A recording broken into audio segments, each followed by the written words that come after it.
Detail बताना मुश्किल है।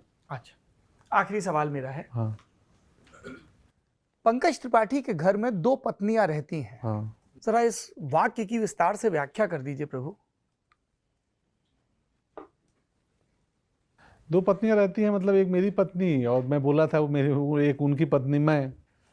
तो हाँ मतलब क्योंकि खाली मेरा ही नहीं चलता है मेरे घर में कि नहीं ऐसा होगा। मैं बड़ा लोकतांत्रिक माहौल बनाया हुआ हूँ अपने घर में। तो कई बार मुझे लगता है मेरी असहमति है और मेरी पत्नी को इच्छा है, बोलता करो भाई कोई बात नहीं है, पर ये बोल तुम तो वो एक लोकतांत्रिक माहौल है, इसी लिए शायद ये बात कहा होऊंगा। ऊपर से भावनाओं में बहने वाला मैं हूँ। आपके इंटरव्यू की शुरुआत में मुझे लग रहा था मैं बोल ही नहीं पाऊंगा, क्योंकि बाबूजी का आपने चैप्टर छेड़ दिया और मैं इसलिए भी उस समय मैं रुक रहा था कि बाबूजी को लेके मेरी संवेदनाओं का उद्गार अभी तक हुआ नहीं है मेरे भीतर से, तो मैं रुक जाता हूँ।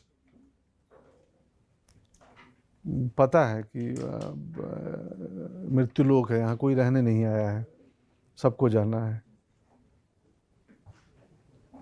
पत्नी से यहाँ क्यों आ गया मैं, कैसे आ गया? सहज प्रवाह में आ गए कह लीजिए। बाबूजी की बात कर रहे थे आप। हाँ, पत्नी लोकतांत्रिक बात हो रही थी कुछ। जी, कि आपकी सहमति रहती है, आपकी असहमति रहती है घर में। हाँ, तो मैं बोला बिगनिंग में, क्योंकि मैं मुझे लगता है कि भाई कि नहीं भाई, हर किसी को स्वतंत्रता पूर्णतः होनी चाहिए, आंशिक नहीं होनी चाहिए,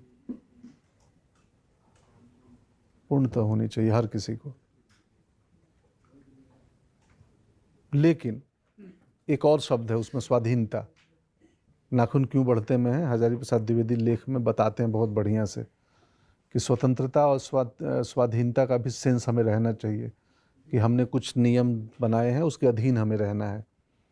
फ्रीडम का मतलब ये नहीं कि हम कुछ भी करेंगे, अपने स्वत्व के अधीन रहना है और उसका निर्धारण उसका निर्धारण करना है। बिल्कुल। कि बहुत बढ़िया है वो निबंध है, नाखून क्यों बढ़ते हैं। आचार्य हजारी प्रसाद द्विवेदी के सारे ही वो भीष्म को क्षमा नहीं किया गया, अशोक के वृक्ष, बहुत। तो यही है शायद। आप भी साहित्य के ज्ञानी व्यक्ति लगते हैं। ये बहुत ज्ञानी व्यक्ति हैं। हाँ, मैं समझ गया था। साहित्य के भी ज्ञानी हैं। हाँ अच्छा, अन्य विषयों में भी आपकी पकड़ है जी। ये हाँ। धर्म अर्थ काम मोक्ष जो 4 प्रसंग हैं, चारों में अच्छा दखल रखते गुरु हैं। का पद हासिल है हमारे न्यूज रूम में। क्या बात है। तो he is one of the brightest we have in our newsroom. वाह। और ये हमारे लिटरेचर के एडिटर हैं, दीपक नाम है इनका। हाँ, जैसे आंसू की चर्चा की मैं समझ गया था। वाह। शब्द संपदा के भी धनी हैं, शुभकामनाएं। ब्रिज के हैं तो नटखट भी हैं। हाँ। अब और तारीफ करूंगा तो इनकी भी नाक के इधर उधर से आंसू गिरने लगेंगे। नहीं, थैंक यू।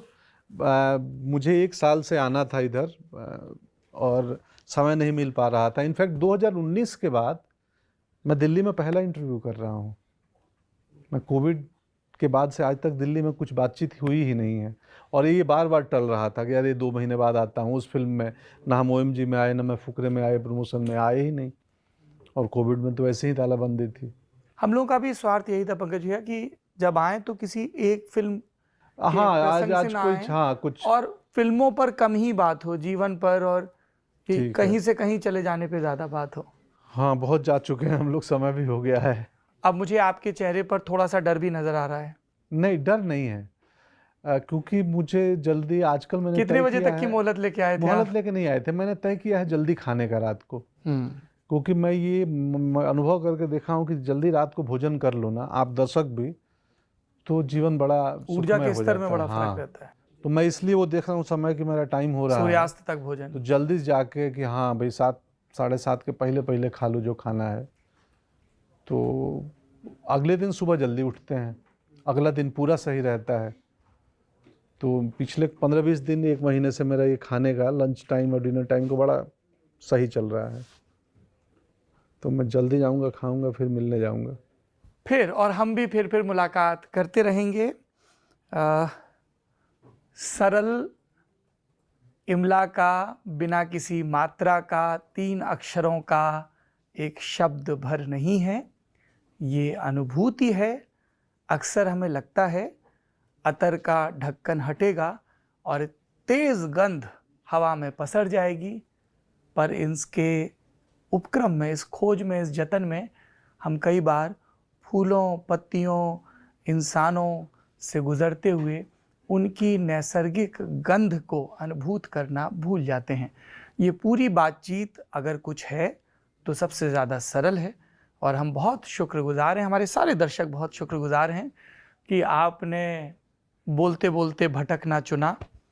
आप अपने संशय से ग्रस्त रहे, जो मॉडेस्टी का हिस्सा भी है कि क्या कह रहा था, लेकिन जितनी दफ़ा आपका खैर आया उतनी दफ़ा हमने खैर मनाई कि आपसे खूब बातचीत हुई, आत्मीय बातचीत हुई। आपका बहुत शुक्रिया, बहुत शुभकामनाएं। जैसा मैंने बातचीत के दौरान कहा था, कुछ लोगों की सफलता हमें बहुत ज़्यादा अपनी सफलता लगती है। आपका सफल होना बेलसंड का, गोपालगंज का, बिहार का, इंडो गैंजेटिक प्लेन का, और उन सब लोगों का सफल होना है जिन्होंने चलते रहना चुना। बहुत बहुत शुक्रिया, बहुत बहुत प्रेम। Thank you.